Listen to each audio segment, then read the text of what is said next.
back to the Integral Stages Meta Podcast series, where we podcast podcasters, broadcast broadcasters, and generally take a little time to reflect on the projects and people who are bringing forth higher, deeper developmental and transformative worldviews through digital online media, if anyone even calls it that anymore. Why don't you tell us who you are and where you are? All right, I'm Sam Skalbeck, and I am in Huntington Beach, California. Let me give a little bit of, this is the origin story of this for me. So Okay. I get a group email and a long thread from integral legal political strategist Ari Allen, and it says this, I got the quote. Great, if anyone wants a little kick at the end of the day, my partner Sam just launched his TikTok series, Tic-Tac-Toe, as in theories of everything. This series will walk viewers through memes of spiral dynamics and later turn to Aquil. This is the introduction of Integral to TikTok. So I read that and I'm like, hey, I just talked to this woman who's running Manifest Nirvana, Andrew Cohen's glossy virtual turquoise international ashram. So I'm looking for something that's the complementary opposite of that. You know, low budge, short, inexperienced. So I overcome my heavily mixed feelings about the TikTok corporation and I sign up and I watch the first bit of Sam's colorful, high-speed, very spinny-aroundy intro to developmental levels. And it's great. Or maybe it isn't. I don't know. Maybe I should ditch podcasts and just start making TikTok videos. How would I even do that? What's the aesthetic? Is this a useful medium for higher discussion at all? Should higher discourse keep itself clean from crazy addictive new global apps? Should we be jumping right in? Is it both? Sam, help me figure this all out. Tell me maybe the genesis of your idea to do this in the first place. Yeah, so I've been on TikTok for about just over like a year, so probably a year and a half. Not quarantine July, but the July before I downloaded it. And as a viewer, I viewed videos for a while first before wanting to create, but I have been creating on other platforms like YouTube or Instagram, just like, personally for my own stuff, and I can edit videos and do stuff like that. So it seemed like a good medium. And so I posted some videos there that were not related to integral or theory of everything, and had some success. So like random videos would go viral, they call it on there, even though it's sort of just a way to get you to stick around, right? They'll send you a couple views every few months so that you can get that addiction that we all have to social media and stick around. So I got the idea. I originally did a series that was more based on, it was based on The Secret. So I was basically rereading The Secret and was like, oh, this would be good material to share with people. So I would read the summary page at the end of every chapter as like a secret. Like I'd be like, come here, I have a secret, and people kind of would engage with that. And so that did all right. And I was like thinking, not only I didn't really care how well it did on the app, but I just enjoyed making it. And so I was like, well, what other book could I do like The Secret, where I don't necessarily have to generate all the content, it's sort of already there, and I enjoy reading it and sharing it and sort of coming up with a way to present it. And so I had the idea for Theory of Everything because it was sort of the next book I like picked up again to reread. And so I was like, this would be real, there's so much going on in the world and not a lot of people, it's a targeted, the app is a lot of a younger generation. I'm 26, so people even younger than me are sort of growing on there and quickly. And so I thought, this might be a good place to sort of engage younger people on these ideas at a base level and just see what happens. So I had the idea quite a while ago and didn't actually act on it until that first video. Well, that's not true. I made one sort of intro video using the little introduction of the book, I guess. And I was kind of just reading off the script, reading from the pages, and it didn't do that well. So, you kind of take that as like, well, I guess I don't need to, I'm kind of always throwing ideas out there and seeing which ones stick. And then I was like, well, even if this one doesn't stick, like I enjoy making it, and it sort of provides a way to like consistently create content. And so that was sort of, the genesis of that. I've only really done that first two videos, the one that was pretty boring and then the one that you saw that was more engaging. But yeah, it was sort of just bouncing ideas off of Ari that, you know, maybe people will be into this. And then the other sign that I got that I should do this was that I actually came across a girl who was doing it. She had like, you know, she would wear something red and make her lights red, and she would talk about the red meme. And so she was It's more, abundant vibes. yes. Wait, oh, so you found her. Okay, good. Yeah, I was checking out what was on there. Like it's a wide open field. There's hardly anything on Integral, and under Spiral Dynamics, it's basically you and her. Yeah, yeah, abundant vibes. She came up on my For You page, and I was like, you know, that's one thing people really like about TikTok is the algorithm seems to find the people who are interested in your stuff. So if you, you know, go on there and talk about meditation, you'll find all the meditation people. If you go talk about, you know, tarot or anything, like there's a big sort of spiritual side of TikTok. And so I thought that this sort of would tap into that, you know, and there's like sort of like a psychology side of TikTok. So it exists kind of in the way that, you know, people are thinking about and having those deeper discussions, but not really with Integral. So I thought that, yeah, it's definitely, like you said, a wide open space that lots of people could jump in there and create for. Yeah, I'm really intrigued by the possibility of using it to, you know, deal with higher discussion topics.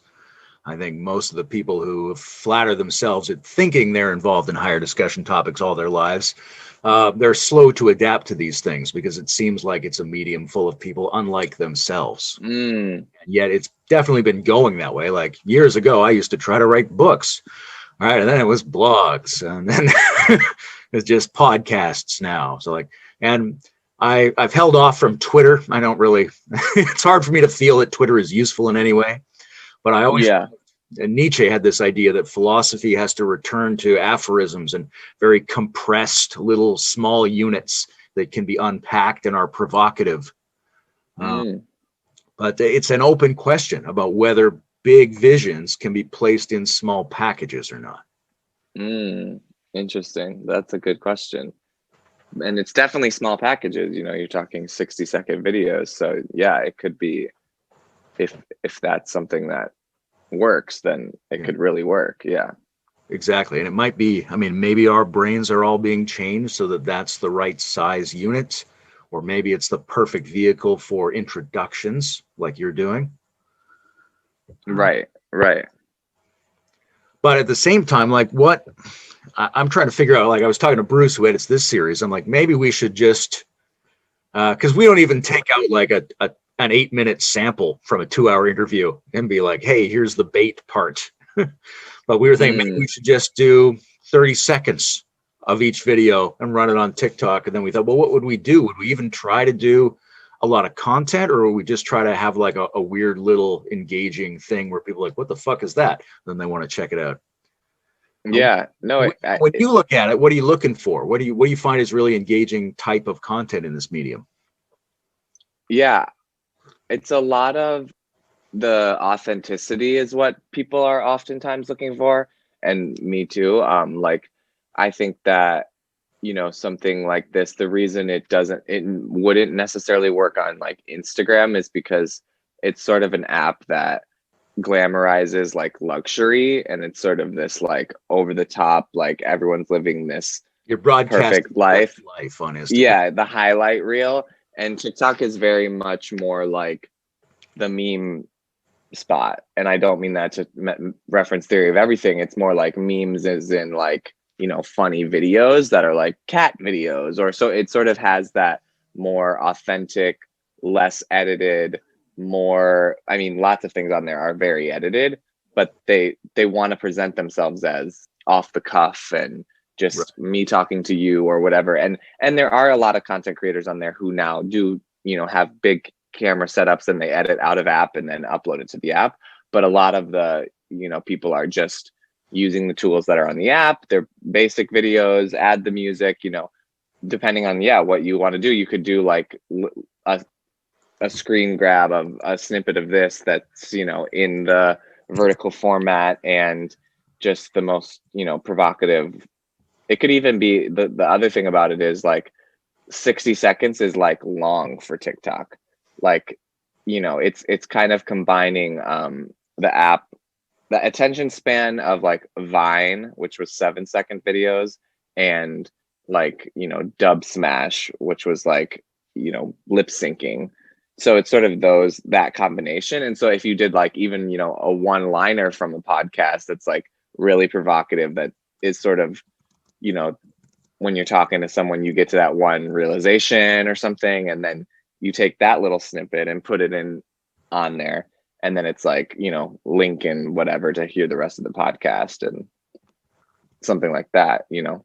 All right, so I'm going for Vine meets Dub Smash. Yeah. There's Yeah. what kind of tools do you use? I mean, I poked around a little trying to figure out what the buttons do. Yeah. But obviously yours has, I mean, you're edited out and you're spinning around and you're doing things that I didn't see the buttons providing. Yeah. So actually that one I edited all in app. So they have these tools like in the effects category. Okay. Their effects are sort of, they're becoming the archetype for what like Snapchat and Instagram create. And their filters are like green screen with your hand, green screen with your face, green screen on your forehead, green screen. So they've sort of taken these simple filters and made them a little bit more complex. So Okay. people are also, you could spend all day just looking through the effects and being like, oh, I can turn my face into a blob, and that might be totally unuseful for you. But like, there are things in app that are pretty cool for, I don't know how to make a green screen on my own, filming with my camera. I don't know how to do that. So the fact that TikTok can make a green screen behind me and make my whole background a picture from my camera roll is a pretty cool editing effect. It does take a while to sort of get you kind of have to, you're sort of recording like this, like get your shot, okay, get the next shot. Like if you mess up the third shot, it's kind of hard to go back and edit it out later. It is possible, but yeah, I think it's, and then I do some videos that I edit out of app, so it's just too much to, or it's using older clips or something, so that I don't really want to record it fresh in the app. I want to edit it out, add sound effects and music and stuff like that. So what about the duet function? I noticed you did a few of those. Are you bringing in that footage from some other piece of software? So Duet is a pretty great feature for like engaging with other people. So like, for instance, I could go to Abundant Vibes video and duet it and be like, I just started my own series on the same thing. Like, come check it out. What she talked about is amazing, but like I'm doing it on mine or whatever. And that way, people can kind of see like, oh, he's similar to her, or like he's got an idea from her, or so it's a cool function because that's all in app too. You basically, I think with a duet, you have to record fresh. Like, I don't think you can, maybe you can, but I'm pretty sure you can't like upload your own footage to be next to someone else's. You basically have to take something that's created, duet it, and then it's recording you while you're watching Right. what they're doing. And then the other feature that's really cool that was actually in the last year they just came out with, called Stitch, which is essentially, instead of like going side by side next to someone in a duet, it allows you to like play the beginning of their video and then you stitch and finish the video. So that became really popular because people will be like, tell me a video that lives in your head rent free, and then like stitch that girl and then continue. So it kind of became a way for people to prompt people to do something, or like, tell me your most embarrassing high school story or something like that, where like that could be useful for this conversation because you could engage people again who are like going to be interested in this. So you could say, stitch this and tell me a time you realized you were in the green meme or something. You know what I mean? And then people come up with stories of, oh, I realized, like, that's how I got to the next level. And so that was sort of one of my goals of wanting to create it, was that, I think the more people who like realize at all that there is such a thing as spiral dynamics, the more people will move up the spiral. And so when her video came up, I was like, yeah, this is perfect. She said this sort of a similar thing I wanted to say about like, have you ever wondered why people are like fighting over politics or sports or whatever? And it's like, probably because they're in this meme. And so I thought that was a cool way of, yeah, using that. So I could use that feature to stitch her and then talk more about it and sort of attract the same people that, because her video got a lot of views. So there's clearly a lot of people who somewhere thought that that was interesting and were engaging in it.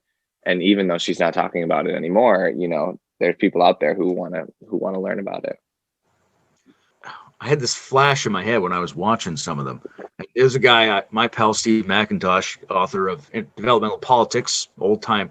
I don't want to say old time, but he was an integral philosopher, a couple of decades back already. And when he gets excited, he has some weird head movements and hand gestures and things like that. And I thought I would love to play him. And I agree with 80% of what he says. I would love to play him and then have me beside making fun of his gestures and going along with what he says. And at some point deviate and introduce the part where I don't agree and have that be a 30 to 60-second video. That was my first idea. Yeah. A lot of people do very, again, low budget, like impersonations of people. Like it'll literally be as simple as being like, and you title it like me, and then you say you're blind, and then you switch the camera to this angle and you just say him and act his part out, go back to you, me. And so it's really easy to do that sort of dialogue where you're showing, what two people are saying, and people I see that a lot on there in terms of political, like people will sort of, act out the part of their Trump supporter family member and be like, right. They're gonna say this, da da da da da da. So you say, well, what about this? And then they say this, and usually it ends with them being like, well, there goes that conversation. Like they didn't really get the, whatever it might be. But that's a great idea to sort of do that back and forth with a character that you're making up. What you're describing right there, my first thought was two versions of me doing the right and left polarization version of each of the levels, and just doing a series of those showing both angles. That would be neat. Yeah. There's a kind of aesthetic gap, I think, in a lot of these meta level communities, right? Where the older people, which I mean is like people who are already doing it in the 90s and they have a real tendency toward books and lectures in a kind of professionalized style. They want it to be glossy and marketable in that old sense. And, I'm doing this meta podcast, so I talk to a lot of younger people doing podcasts, and they almost always lean the other way. They want it grittier, more amateurish, right? That it's awesome when a baby or a cat walks in or something like that. The slightly older people think you want to expunge that. You want good lighting and good sound, and you want everything well framed. What's your take? Is there a place for both of those, or is one slowly replacing the other? What's the aesthetic of the future, Sam? The aesthetic of the future. I think it's going to be messy because, it's reflecting the world right now, which is pretty messy. And I think that the younger generations, they would see the lectures and the polished version as like school, and maybe, but even their school is messy now. Like they're going to Zoom University. Their teachers have babies walking in the room. Their dogs are barking in the background. And so that sort of veil has kind of been lifted in terms of like, I go somewhere, I sit and I learn. And now people, you'll see people all the time in the comments saying, I've learned more on TikTok than I did in school. And so there really is this feeling when you're on there that, maybe we're not wasting time on social media. Maybe there is a use for it beyond what we had previously thought worthy of social media. I know I went down that rabbit hole of we're all doomed. Like we're so, we're all narcissistic, obsessed with ourselves and comparing ourselves to other, and jealousy and, all these things that greed don't really seem to be serving us. And then on TikTok, it was really sort of this people being like, I love it here. Like, I love that I can be more gritty or more authentic, and people actually appreciate that versus like being compared to other people or having to glamorize my life to fit in. It's like people want to learn something from someone who has that authentic experience, and you can find pretty much any and every lane of type of person creating their sort of art, and or maybe not art there, or teaching about any sort of topic on there. So I think the aesthetic for the future is that more authentic, gritty, not polished video. And of course you're going to see the major corporations and stuff like that trying to replicate that, right? They're going to have their take on the TikTok now. They're starting to already trickle on over from Instagram and stuff, and it's like they're going to end up hiring these kids to work for them and make their videos. And that's the fact that they'll be controlling the aesthetic is very telling, I think, of what it'll look like. Because if people can't keep up with what they're doing, the humor and the jokes and the sounds that they're using, they change every single day. So if you're not keeping with that pulse, like, you'll probably miss those sort of opportunity to engage with the younger generation. But I think that lots of people will be on the app who aren't young too, and there already are. Like, you'll find like grandma TikTok, and all of a sudden you're like watching this grandma do like amazing transitions, and you're like, okay, so she figured it out. Like, she got in on it and figured it out. It's not like just a young person's app, it's really for everyone. So wow, I should be like TikTok salesman now with that Yeah, that pitch. I'm sold. I'm in. Yeah. How do you feel like your own style's been changing over this time that you've been experimenting with it? And also earlier you were saying you worked on some other platforms, but I look at your stuff, I see a lot of upfront enthusiasm, a little silliness, a lot of costume changes, a lot of moving camera angles. Yeah. You're figuring out your style? Yeah, I think, like I said, it kind of changes pretty rapidly. So I've just been experimenting, with things that I want to make that bring me joy, and as a performer, like, yeah, I like doing costumes, and I like, being active and going out on my rollerblades or whatever it might be. And so, yeah, my style, I think, is still in like the experimental phase of like finding something that both I like to create and people like to watch, because I think there's that sort of, spectrum of like, you could really like to make something but nobody cares about it, or you could like hate making something but everyone loves it, and so you have to keep doing it because people like it. And so I want to find that sort of like in between of my type of people who want to watch what I'm making and enjoy it, and I also enjoy it. And I think that's sort of in this more like educational, spiritual, integral way would sort of attract, you can start to build like a community on there of people who are really interested in it. And I think it's easier, certainly in terms of style, to like go with the more dub smashy, like 7-second videos that keep people's attention span because they're dwindling. So to keep someone around for a minute is now like a feat, which is also like a good challenge to have. But if you can tell a story in 7 seconds and have people stick around for something more educational, I'd love for that to be my style. Yeah, I think it's changing a lot, and I'm just still in that experimental phase of what works. I noticed in the Spiral Dynamics one, but also in some of your, like the Artist's Way one, where you try to summarize principles, that you're saying it as well as, you've got what you're saying appearing as text. Do you think it's important to have that have the visual and the acoustic happening simultaneously? Totally. Not only for accessibility, A lot of people on the app, yeah, including myself, would advocate for accessibility. So sometimes you'll see people post a video, and in the comments, it'll just be like, where's the closed captioning? Like, repost this with closed captioning, because people are wanting to make sure that people who can't hear it can still enjoy it. So for that reason, people push it to create that closed captioning. But yeah, also I think people want to, if they can't understand what you're saying, or they want to be able to like read along, and like I said, they like to feel like they're learning sometimes, so that helps. It's like, yeah, double. You're like, I'm reading it and hearing it.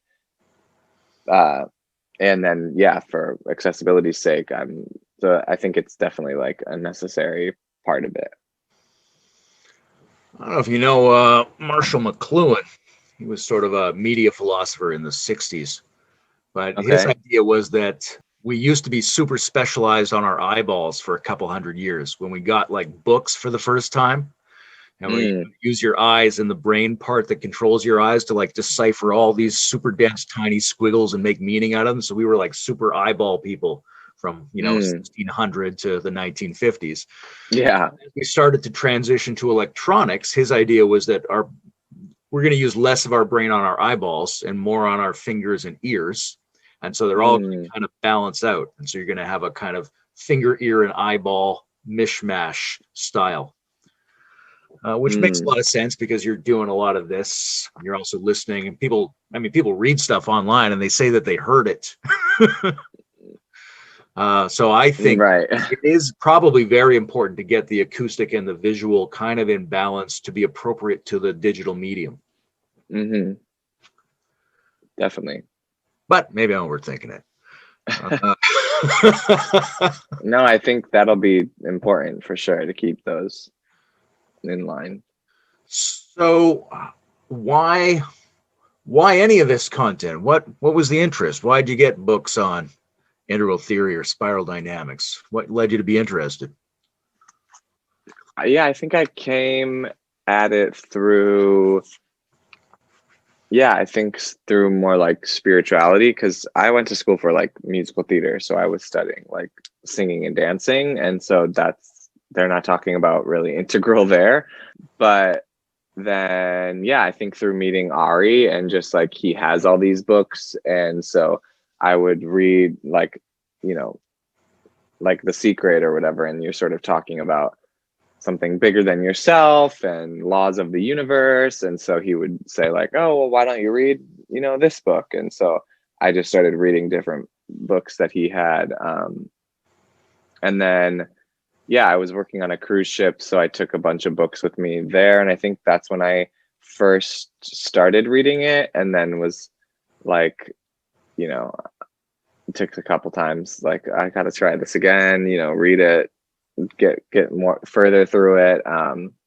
Yeah, so I think I came at it through that sort of like spiritual, through like The Secret, the Kabbalion, sort of those texts, and then was like, oh, this one sort of, sums up everything, theory of everything. So that was sort of the how I got into it. Yeah, that's interesting stuff. Like the Secret's almost old fashioned in its approach. It's trying to describe a picture of the universe and how the objective world and the subjective world work together in some ways. It's got a lot of, irrationality to it, but also some very engaging elements that make you feel empowered and you want to try it out and, be able to take some Exactly. intentional control over your attention and your world. Right. So I think there were a lot of those historically. Like a lot of our esoteric spiritual traditions come from people trying to do that stuff over the last 10,000 years. And the attempt Yeah.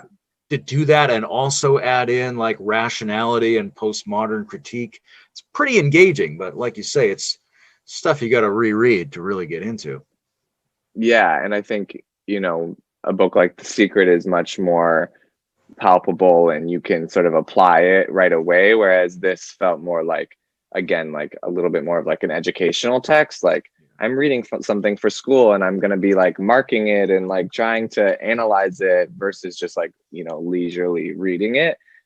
So I think that was sort of yeah, what drew me to it too was like, continued learning and learning about something new that's pretty hard to grasp right away. Do you, when you look back at your own life now, do you see something like developmental stages or not? Yeah, I guess when I'm reading it, I'm not so much applying it to my life as more, trying to think of it in terms of the world and everyone else. So I didn't really like attribute the last time I read it, at least to my life as much as I did like, oh, this is like this sort of person in my head. I can picture fighting this person in the other meme. And so sort of approaching it from that angle versus my own stages. I think that's where one of the advantages of the integral framing is that four quadrant thing where it sort of forces you to think about like what it looks like in the world and what it looks like in yourself, what it looks like in your relationships and the kind of systems Mm, we have. When you just look at the spiral dynamics part, which is really good, but you sort of think about it like, oh, that's what the world looks like. right, right. Yeah. Yeah, the quadrants I was less focused on, and then when you mentioned it, I like took another look at it and was like, yeah, this makes, because I had seen, obviously this quadrant sort of system is used for a lot of things, but like moving from like, yeah, from I to we to that whole journey is pretty cool to look at too. So that, I mean, you're drawn to spirituality, you're drawn to music and theater. Now you're drawn to some higher philosophical concepts. What's that? Where's that coming out of? It's, what's your, do you feel like you have an underlying developmental drive of some kinds? Yeah, I think it's, you know, like a performers, like we often say, we're like storytellers. So that I think, you know, after telling other people's stories, that are these fictional, most of the time fictional, made up musical worlds, Yeah. I think that there's a desire, and a lot of, theater is escapism. And so I think there's a desire, at least for me, to like be telling true stories versus fictional or like imaginary worlds. Like there's so many amazing stories that exist in reality, not in fantasy. And I through performing, I think realized I would rather be performing those things. And so, um, with everything closed down, it's like an opportunity to like create and write the stories you want to tell versus interpreting someone else's work and doing your version of it. And so I think, yeah, I was drawn to like, how can I use my talents as a storyteller to tell something that I wish I would have known Yeah. earlier and I'm still learning about, and that I think more people would benefit from learning about. It's very much, when you read it, you're like, oh, if everyone knew this, we'd all be leveling up all the time, because you'd understand that it's not, right versus left, it's green versus orange. You'd get that sort of distinction. And I think once more people, and so through meditation too, like meditation and spirituality, there's the belief that like if we can get a higher percentage of people meditating, the whole consciousness shifts upwards, because there's just that pure like number percentage of people who are to that point of consciousness. So I think taking that idea and applying it to this was sort of my initial like, why do this? It was just like, you know not only is it great and sort of never ending, it's like this never ending conversation that you can continue to create content about.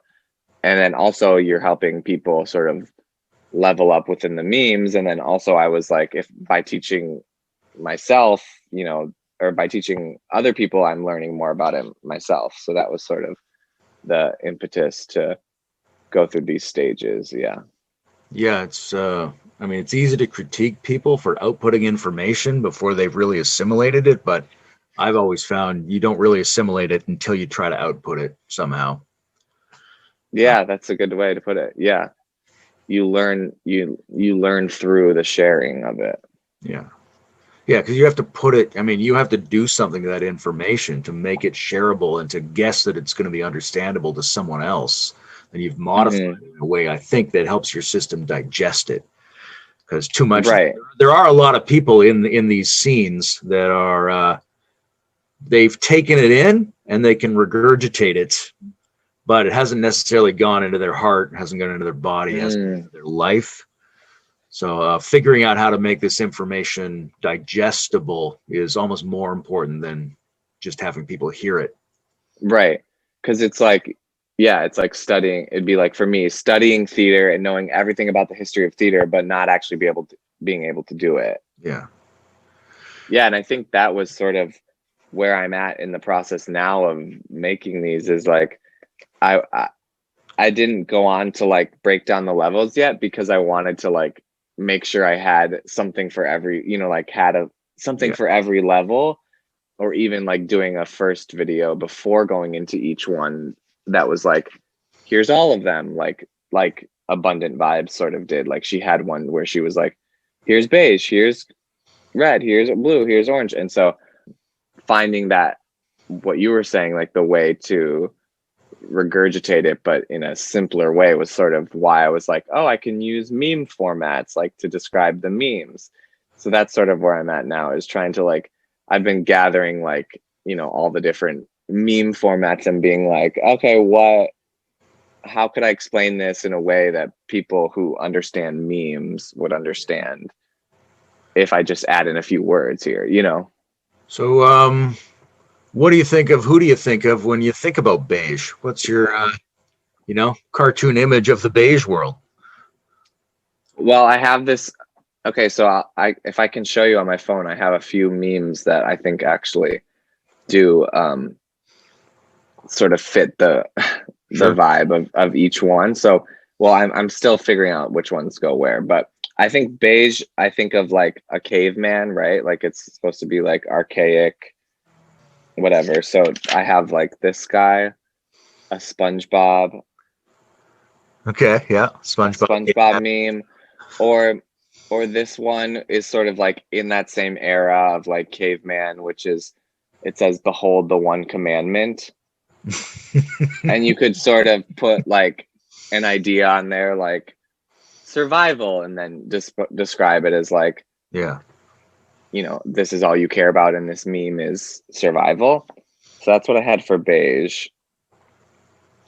For purple I had like, do you know the frog? I think he's a frog. Pepe the frog. Yeah. He's The sort of, 4chan guy.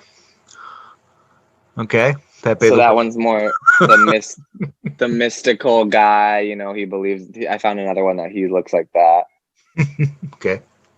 So that was sort of where I was going for that one. Then red, I was a little stuck on red, but I found like this one, which is like someone believing in, or like facts, right? Like he's saying like, look, here's the facts.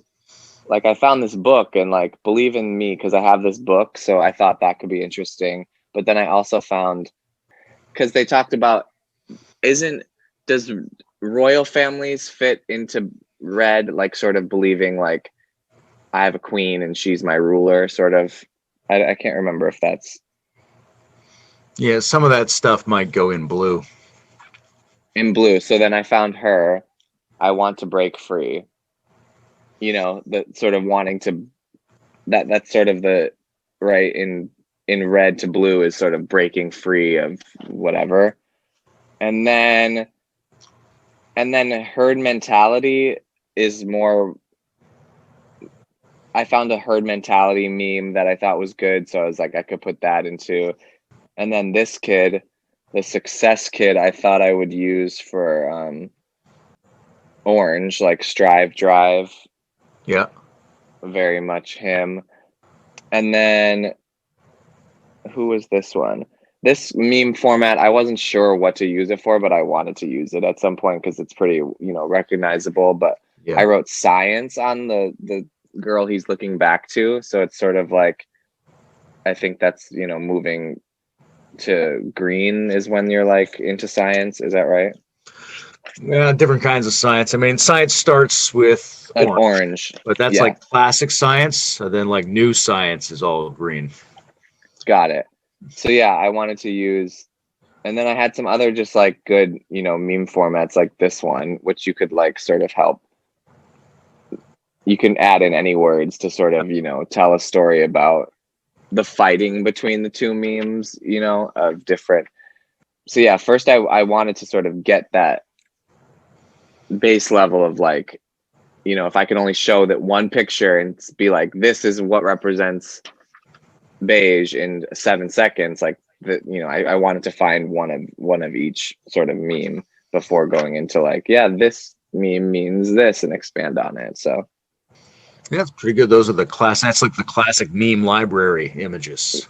yeah, I was going for the ones that like are the most recognizable that people would be like, okay, now I get what he's saying, in a short period of time. One of the first times I ever felt like I got beige was I was watching The Walking Dead.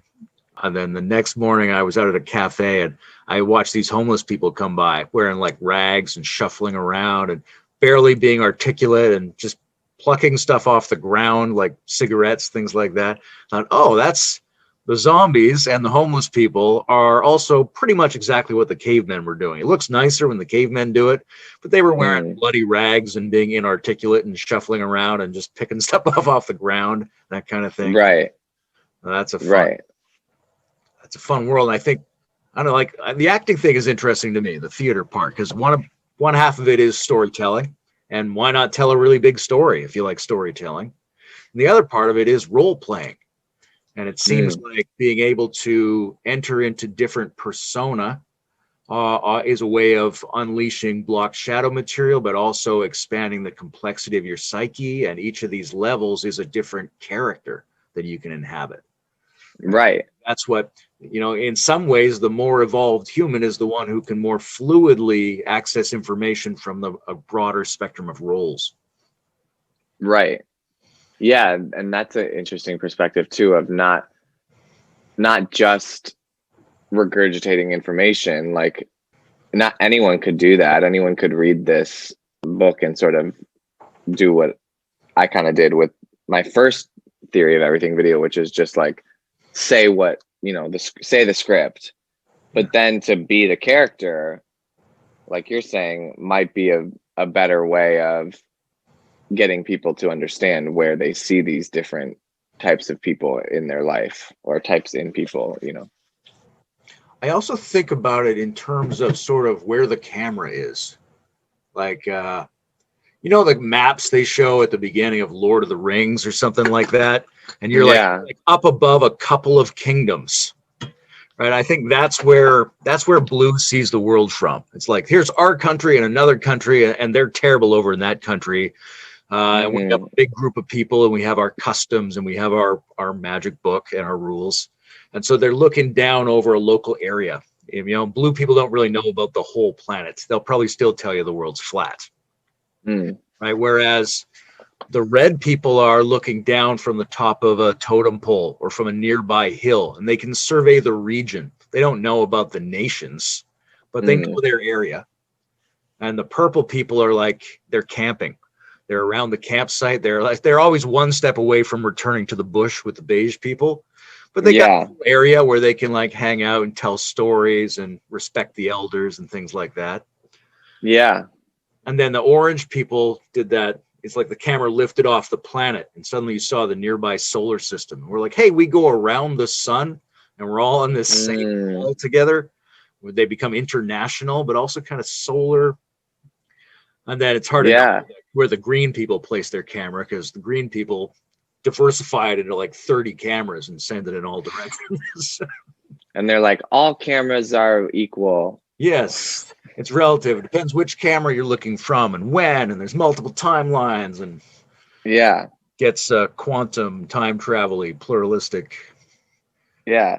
No, that's a great way to tie a visual into it in terms of geography and how you could help people see it that way. Yeah, I mean, spiral dynamics is interesting, and I think it's one of the most accessible ways to get into thinking about levels. And then there's this integral zoom out thing, which is partly the quadrants, but also partly the theory that there's a whole bunch of different lines and all these levels go up in these different areas. So spiral dynamics is just one of those areas, the worldview Yeah. values.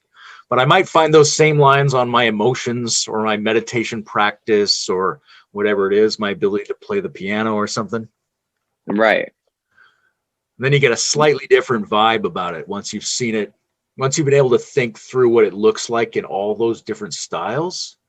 Then you have a little bit different feel for it than the spiral dynamics people. But I think that's still the major way into all of this is through those spiral dynamics levels. Yeah. Yeah. Is that, would you say that's most people's way in is through that, is like understanding what that is? Yeah, I would think so. I mean, there's the notion of a second tier. You're like, what are all the levels that are going to fill up that second tier? It's hard to know. But the first one for most people is just getting a ladder in their mind, Mm. and it could be any of them, right? But you just need like one. You don't need to think about 15 versions of the ladder. You just be like, okay, there's a ladder, there's some stages. Oh, colors, that's great. Colors makes it a lot simpler for me. Right, right. Just getting a Exactly. sense that we go through those changes and that there's more possible changes we could go through and that we can recognize other people and societies as versions of that ladder.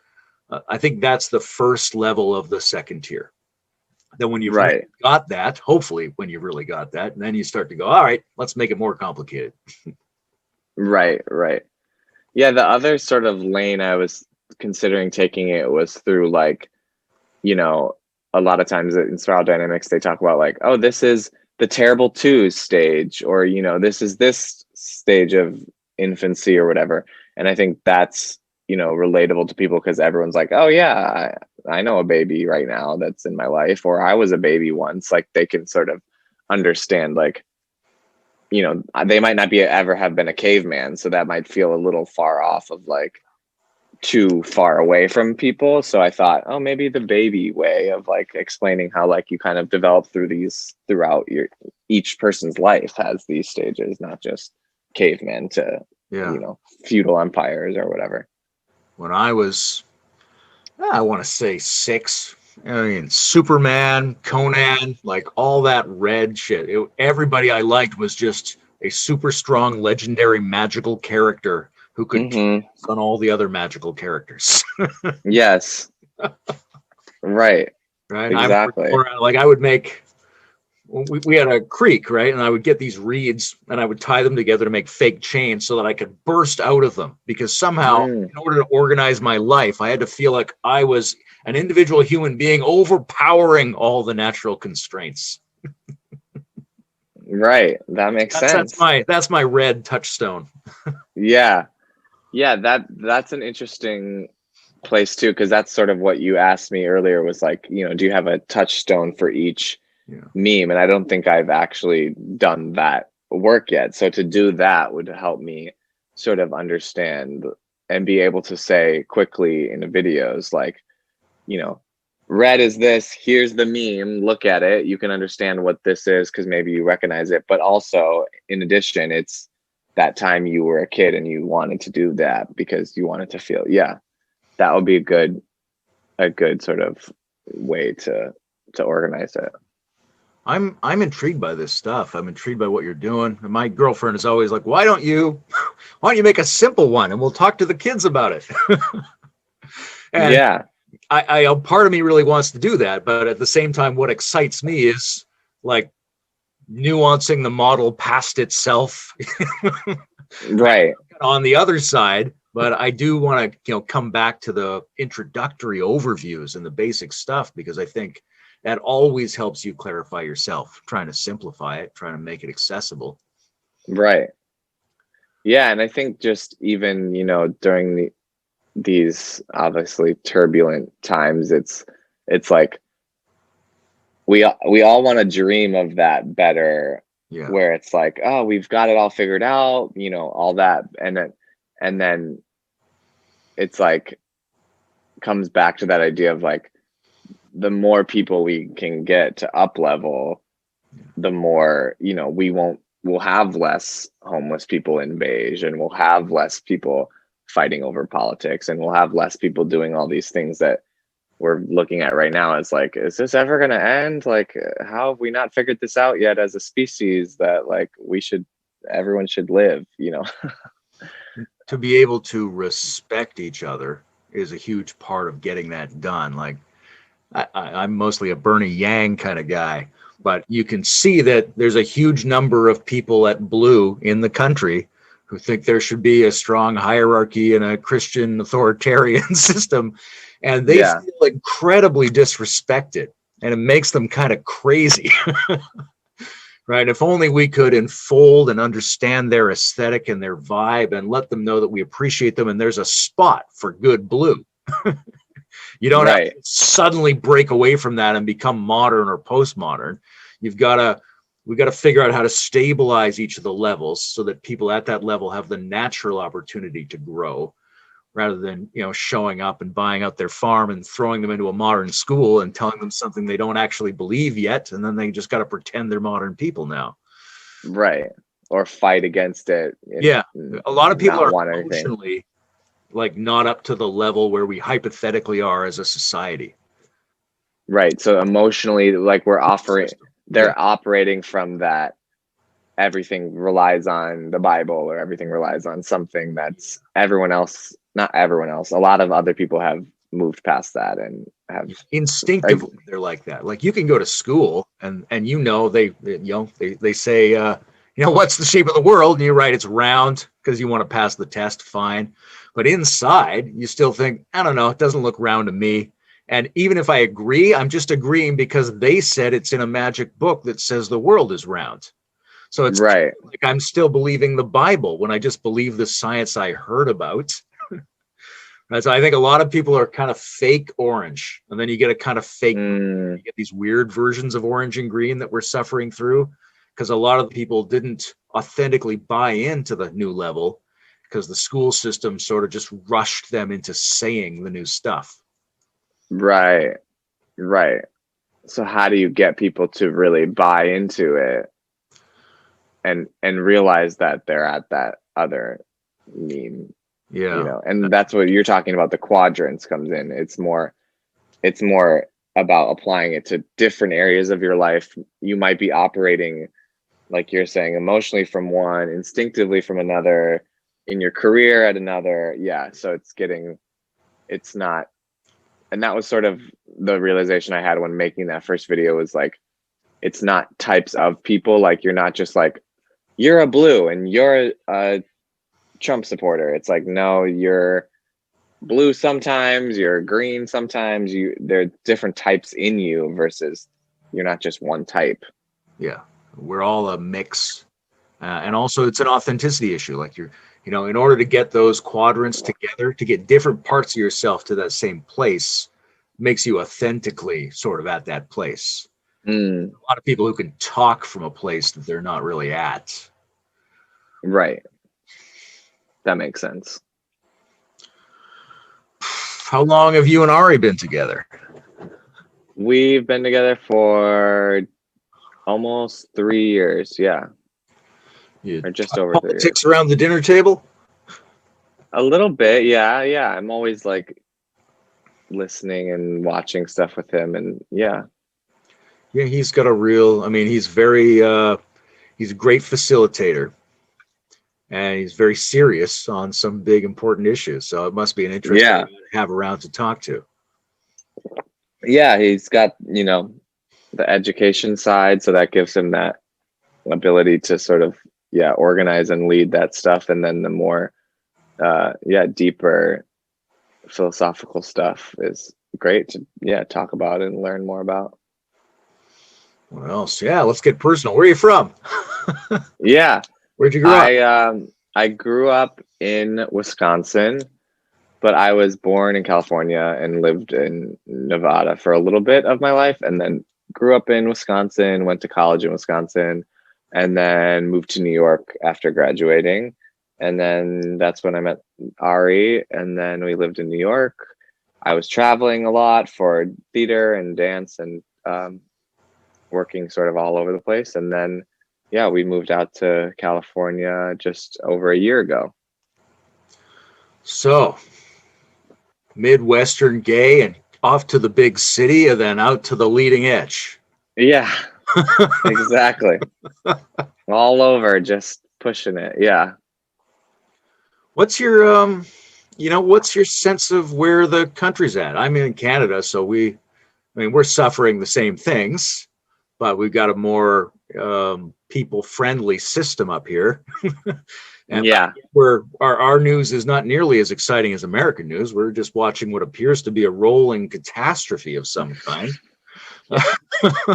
What's it like? What do what does it feel to live through the United States in the last little while? yeah, it definitely feels like every day is sort of a reality TV show. Obviously, with a reality TV show host as a president, that's what you're gonna get, and I grew up watching The Apprentice, so that's pretty interesting too. Like, I actually remember having, like, in a notebook that I found, like, I didn't find it recently, but like cut out pictures of Donald Trump as like, this is what you want to aspire to, like, gold towers and opulence. So I liked that show, and I apparently liked him enough to cut him out of a magazine and put him in a journal or whatever. So I think, that sort of breaking of the norm was necessary but painful for a lot of people. Obviously, I think a lot of people were not paying attention to what was going on, and you see that sort of starting to happen now with people being like, oh, I can't wait to, like, every day it not be like breaking news, something terrible is going on. Like, at least now when I go watch, like, the news will be something a little bit more hopeful and maybe baby steps towards what we're thinking is the right direction. But yeah, it's definitely been painful to to live in America the last 4 years, but I think it is headed in the right direction, or a direction. I don't know if it's the right direction, but we were going down one path and we sort of course corrected it. It seems like, but I don't think that, a lot of people say that it was necessary to sort of take the, show the man behind the curtain of the Wizard of Oz scene, of there's a lot going on that we don't know about, and it's now been more revealed, I guess. I used to watch Celebrity Apprentice. I found an old drawing of that I'd made of Gary Busey and Donald Trump having a psychic battle. Yeah. It was hilarious. I mean, he's a really engaging. There's something radiant about his character in his better moods. Obviously, his policies and his competence are terrible, but a lot of his positions, if he actually followed through on a bunch of his positions, that would be a really interesting system. And it's really intriguing to have this crazy, anarchic, subtle energy, radiant, bizarro shaman running the system for a while.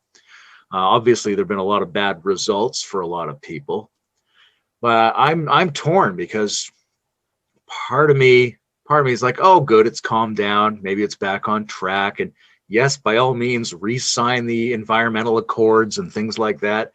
At the same time, I listen to Joe Biden for 1 minute and I want to turn it off because it's the most boring thing I've ever heard in my life. And I think that would be the perfect cover for a system that's even worse than Donald Trump, and maybe created Donald Trump because they've been in charge for decades, those people, right? So, like, are we back on course or are we back off course? And Right. what would be the alternative to any of this shit? Right. I agree with that, and I think that it sort of talks about that interesting spectrum too of, like, Bernie to Trump voters, of people who were just like, this man's speaking against the system and so is he.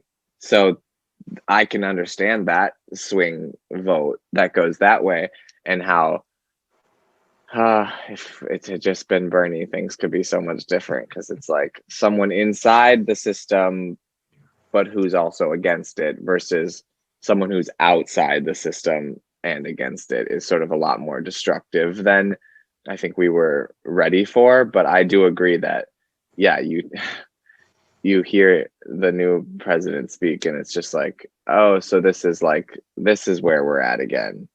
But I think enough, do you think enough people have, at least realized like that there's something else going on? You know what I mean? That you're talking about, like, sort of what else is happening that he's this calm or this polished or whatever. But I think enough people are like, yeah, he's a typical version of a typical politician, but like at least there's enough people in there who are more progressive or more, I mean, I think the odds are better now than ever because you've got more of those progressive people in there. And I think they're slowly learning that they have to be something like more aggressive. They have to really push their case. They can't go along with the mainstream central liberals because those people always sort of undermine the progress.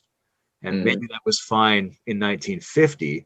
But right now we're facing so many crises that unless we do big progressive things, each new shock is going to wreck the whole system, right? So like in my mind, Bernie is the minimum set of things you would have to do to have a society that's even halfway prepared for all the shit that's about to hit us. Right. Right. So I want there to be big changes. And I worry that the progressives have historically allowed themselves to be talked into small changes. So I think we're getting a few more progressives and they're getting more aware of the fact they have to fight to make changes. I think the general anti-establishment sentiment is stronger than I've ever seen in my life. The problem is whether the anti-establishment people can agree on anything, because 50% of them are Trump people. Right. So what is there any way to get the Bernie people and the Trump people together to force the Biden people to really do something, or establish an even higher news center that can replace the Biden people? I think that's the question. Right. How do you get progressive policies in a way that absorbs and makes allies out of conservatives? That's the question I think we ought to be asking. Right. Yeah. So what else is going on?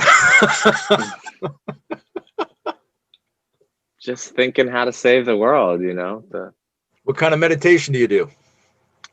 I am recently into learning a little bit more about transcendental meditation. So I've just started doing, like YouTube guided meditations, and have taken, a few like different small like master classes from people who like, have their own version of meditation. But then I started reading Autobiography of a Yogi. And so that one is like more focused on like Kriya yoga or Kriya yoga. I'm not sure how to say it. And yeah, sort of returning to that, mostly, guided, puts you in it guides you to that place, but then to be able to do it yourself is sort of the, goal of transcendental meditation. And since I'm, big into like dancing and movement too, it's sort of looking for like a way, through like yoga and that sort of meditation as well. So yeah, I've considered becoming like a meditation teacher, like getting a teacher training just to be able to teach it one day maybe. So that's one thing I've been thinking about. It's a nice space. I taught meditation for a few years, and Oh, nice. partly it's an excuse for you to meditate a whole bunch. Yeah. That's real nice. I think Yeah. And there's just, different spots. I mean, different meditations. There's some of the same skills involved in all the types, but there's also right. a couple of different major styles where people are trying to get to different places in themselves. I think Right. TM is underrated, actually. I mean, it's hugely popular. Arguably, it's become the number one meditation style on the planet. But there's a lot of people who look down on it. It's not sophisticated like pure witnessing or something like that. But I think there's no reason for it to be limited. I'm really impressed by some of the people that do it. And I think that style can establish an enormous amount of internal coherence. Yeah. Yeah, I sort of was brought to it through comedy, actually, with like Jerry Seinfeld talks about how he practices TM, and I would, see him as someone who's obviously very successful in being a performer. So I was like, oh, this is something, and a creator. He writes and does all that too. So I was like, if this is something he's doing every day, 2 times a day religiously, and this is the results, I was like, well, why not? I can be doing that. Why not? Yeah, it gives you these experiences, it gives you more energy and relaxation, and helps you create and focus on things. It's anything that Jerry Seinfeld, Russell Brand, David Lynch, and the Beatles were all into. That's pretty good as far as I'm concerned. Yeah, they must be onto something there with that. That or it was the psychedelics. Could be. You have what's your experience of psychedelics?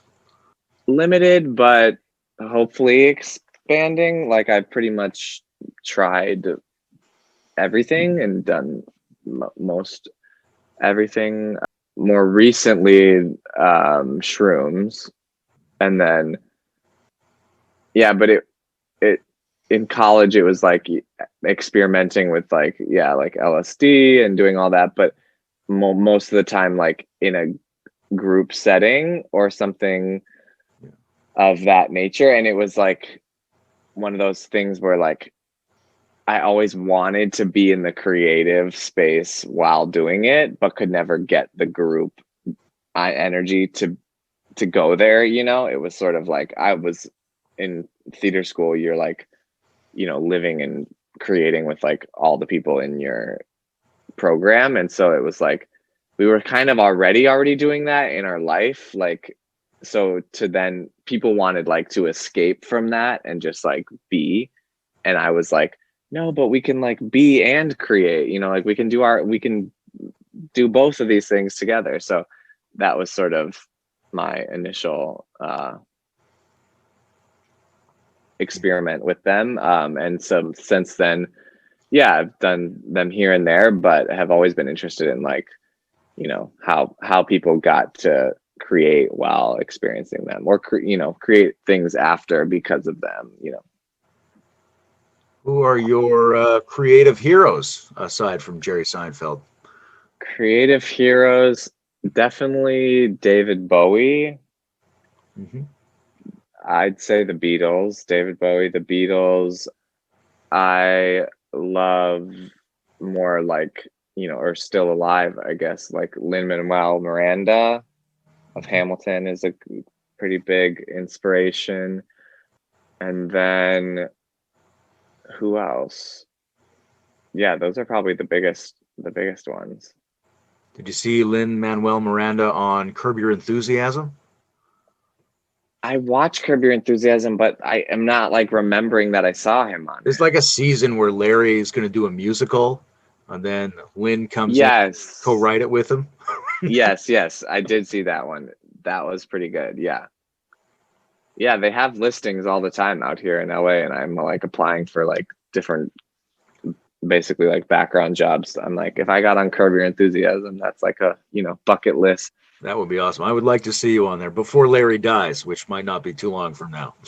Yeah, exactly. Let's get on there quick. Okay, so what's next in this so-called series? What's what's the next piece? Yeah, I saw those memes you've got. What's the next video Yeah. you're working on? Yeah, so I sort of had a plan. I was gonna do like a video a day this week, and it just didn't happen. But I'm compiling. Yeah, I want to do sort of, because the first video was like didn't really explain the actual memes. It sort of explained it as a concept again. But I'd love to do like a sort of 60-second run through of like, this is beige, this is purple, this is this is, but fitting all that in is obviously a challenge. And then I'd love to do like one for each one if there's enough, like a whole video for beige, a whole video for purple, and see if any of those do well, or I enjoy making them and see what happens from there. But yeah, just wanting to be able to like sum up the memes in 60 seconds with memes, hopefully. Well, I look forward to checking it out. And, you're a pretty good salesman for it. I'm very tempted to put some time aside and try to make some, though I'm sure mine would just be hyper peculiar. But maybe that's a good thing. Yeah, it seems to be the place to be hyper peculiar. That's where you're going to find other people who are interested in, that exact thing. So Terrific. definitely check it out and explore. Yeah. Good to meet you, Sam. Thanks for talking to me. Yeah, nice to meet you too. Look forward to speaking again, hopefully.